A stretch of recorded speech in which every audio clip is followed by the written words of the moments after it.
Carlos Nelson with Cascade Media Group and What's Up Kansas City. And today we have one of our community leaders here, Mr. Charles Johnson. And we're going to talk about a few subjects today.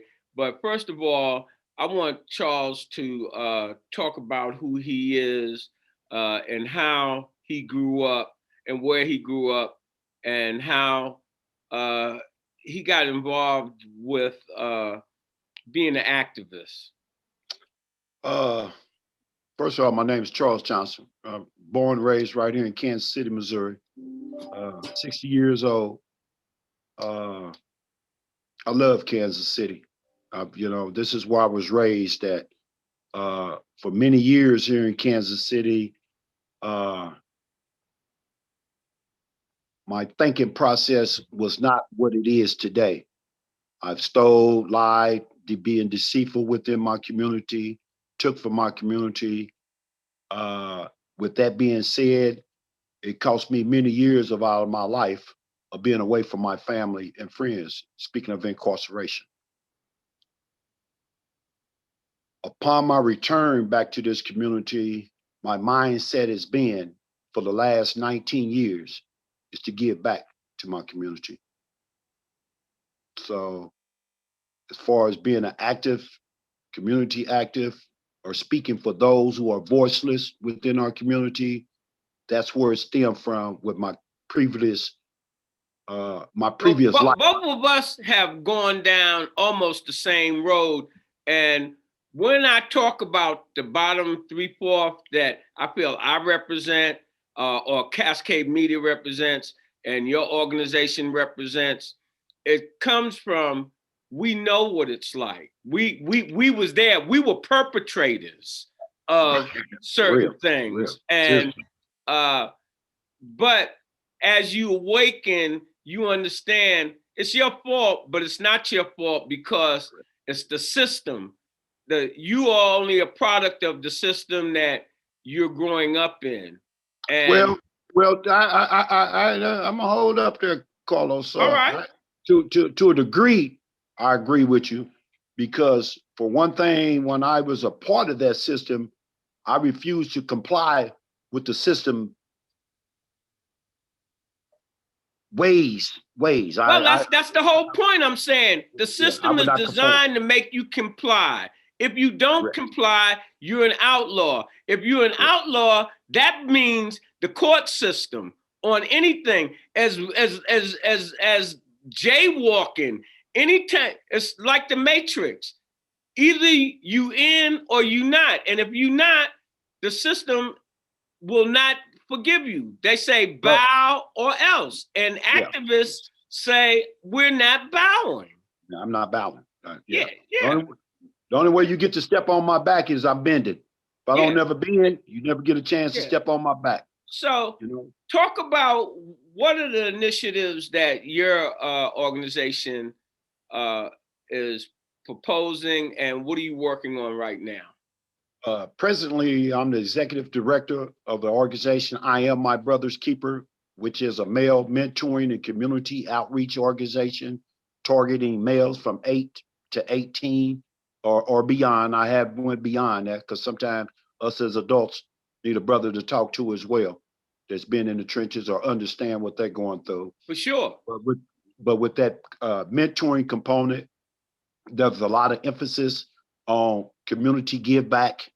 I'm a firm believer that when we teach our young people at an early age the importance of their community, it gives them a better sense of what community stands for. And with that being said, I do a lot of organizing with food distributions weekly. And where do those take place? All over the city. I've had one church that has been consistent with me for the last 51 weeks, and that is Mount Sinai Baptist Church at 3634 Brooklyn, right there before you get to that little funny cut in the road, whose pastor is Pastor Alfred White. For the last 51 weeks, I've been at that location. But when the pandemic begun, I was a little bit all over Kansas City, any entities that was reaching out to me that wanted a food drive at their location. Uh, I was blessed to establish a relationship with Harvesters Food Network, where they've been providing me with all the food for these food distributions. And How has the community received that? ooh, man, tremendously. Uh, uh, our food drives normally last for about 3 hours. I have not had a food drive where I had food left over. So that speaks in two ways. Speaking of the need that's within our community, what a lot of families are going through from the hardship perspective, being in employment, the lack thereof, etc. But the community really appreciates it.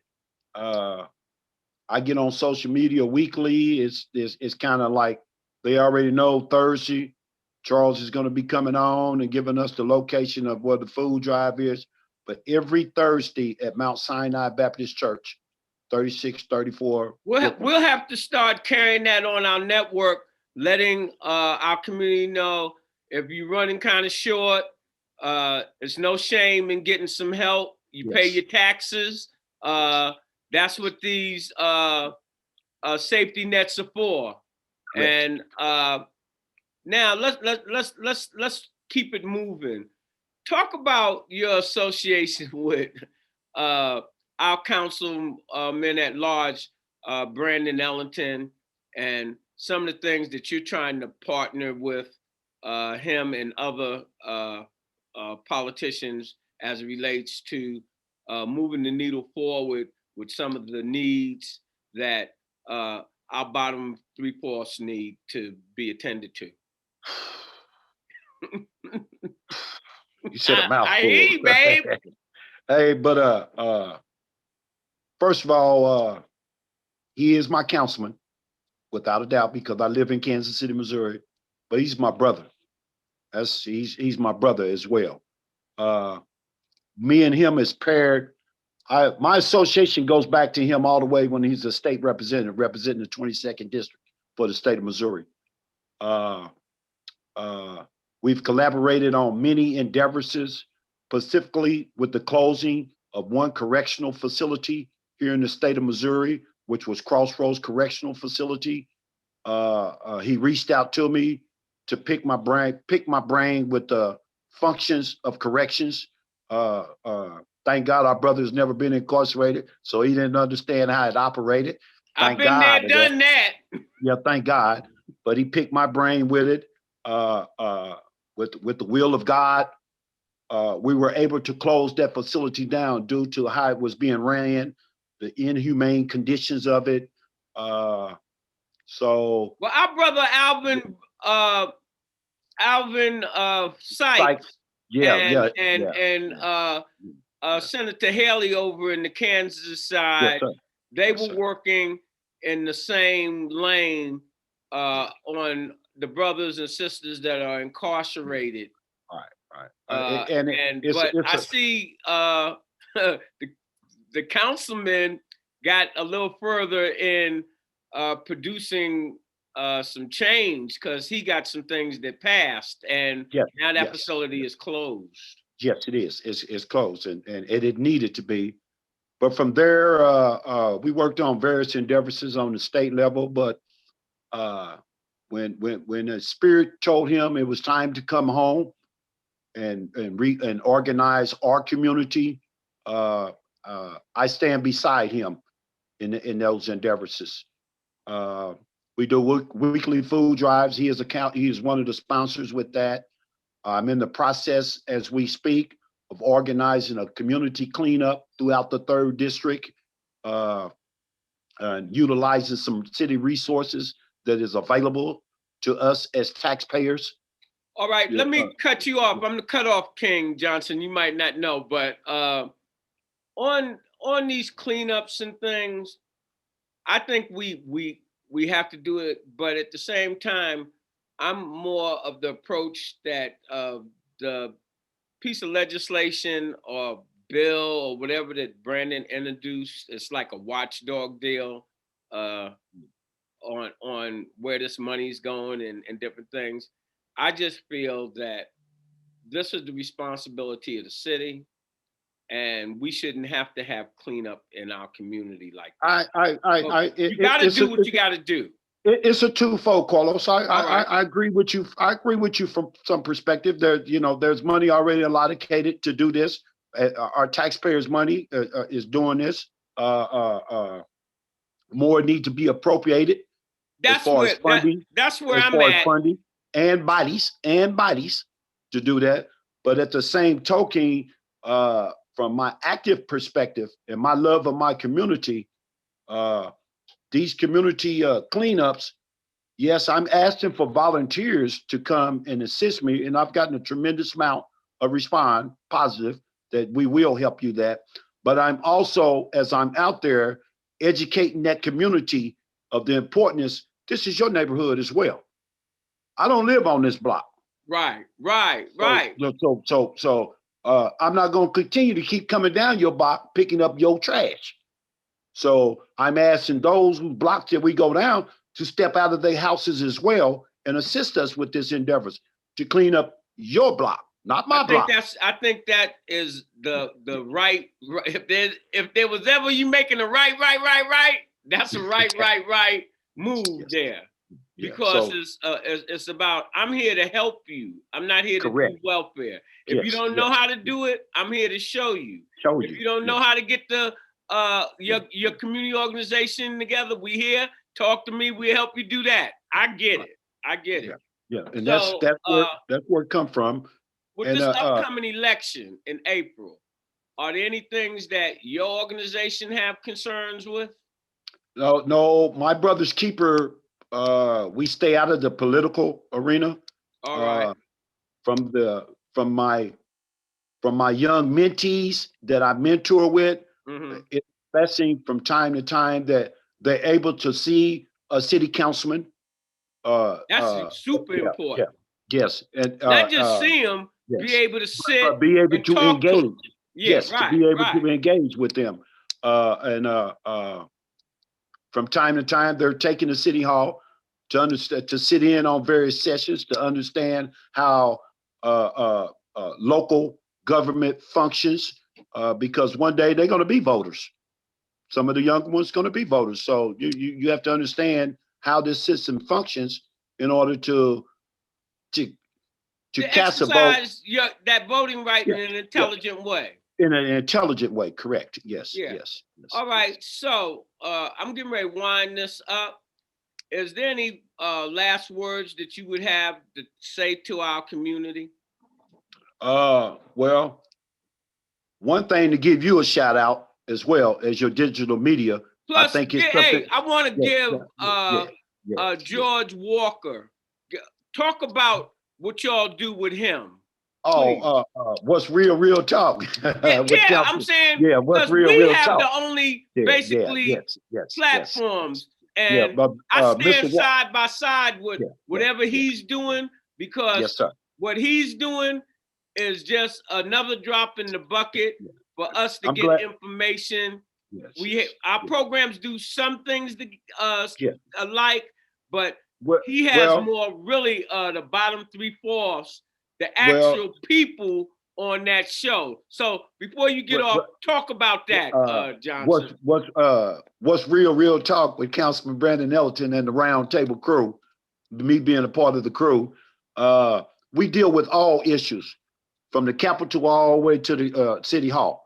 We touch a little bit of everything. The councilman educates the community on issues that are affecting the state of Missouri, and then we come local and deal with local issues.